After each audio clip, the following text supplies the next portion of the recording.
bago Oh, no. yung pinaka-actual na semi-hypolic na character niya. Okay? To start,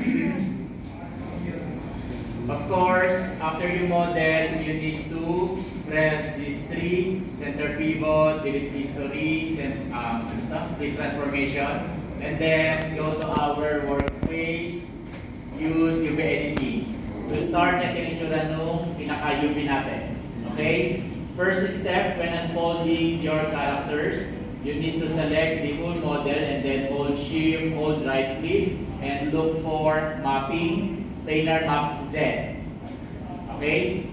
So dito, na-flatten na natin yung pinaka-front view. All of the UVs are now inside the quadrant 1. Next, we're going to cut the edges to manageable pieces.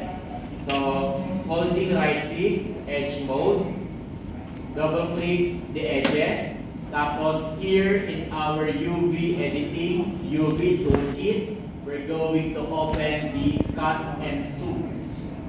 Open the cut, use the cut tool. Next, for example, yung character natin wearing shirt. So I'm going to cut on this portion. Same on the other side, cut. And then here, cut. For the pants, double click, Shift, double click, cut. And then double click, Shift, double click, cut. Next, separate din natin yung actual hand.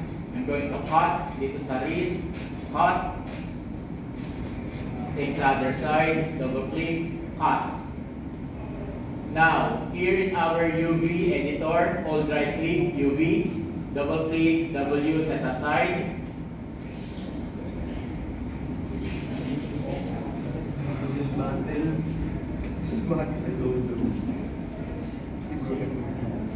Okay. Yan. Next. First, yung head. So I'm going to cut from nape up to the top portion of the forehead. Sa bandang scalp. Okay? Yan. So select these edges and then cut. After cutting, right click, UV, double click, open the unfold. Okay? Next. Later natin i-layout dito ha. Later pero ni-layout na lang. Pero next. For example, sa shirt, I want to cut yung front and back portion. When in doubt, gayahin nyo yung mesh lines or yung seam lines ng damit ninyo. For example, the character is wearing turtleneck. So I'm going to cut yung front portion ng shirt. So cut. And then, dito sa side, cut. Kabila.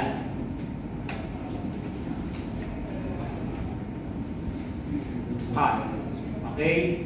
Low poly lang to ha, kaya simple lang siya. So kung high poly yung gawa nyo, bahala kayo sa buhay nyo. Down here, we have the proper UV sa front, pero yung sa likod, red, ang gagawin? Flip.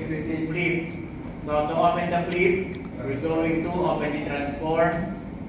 And then look for flip U and V.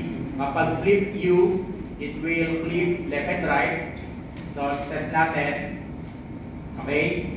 And then we're going to use V up and down. Flip V up and down. Okay? So in this case, I'm going to use flip U left and right.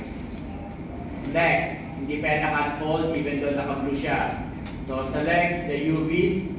And then here in our unfold, click unfold. Okay?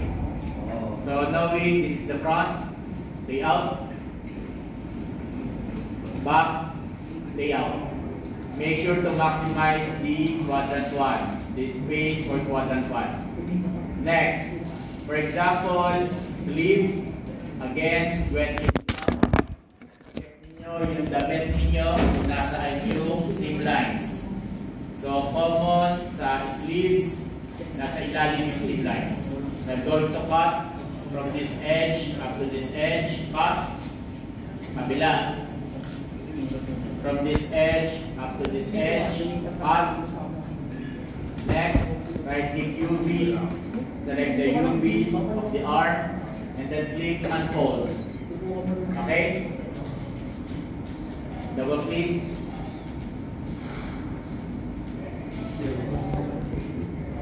Okay? Mamaya ko i-layout ng maayos ha. And then, for the pants, seam lines nandito sa side, tsaka sa inner part, tsaka dito sa side. Right-click UV, ang rudder edge, up to this edge, cut.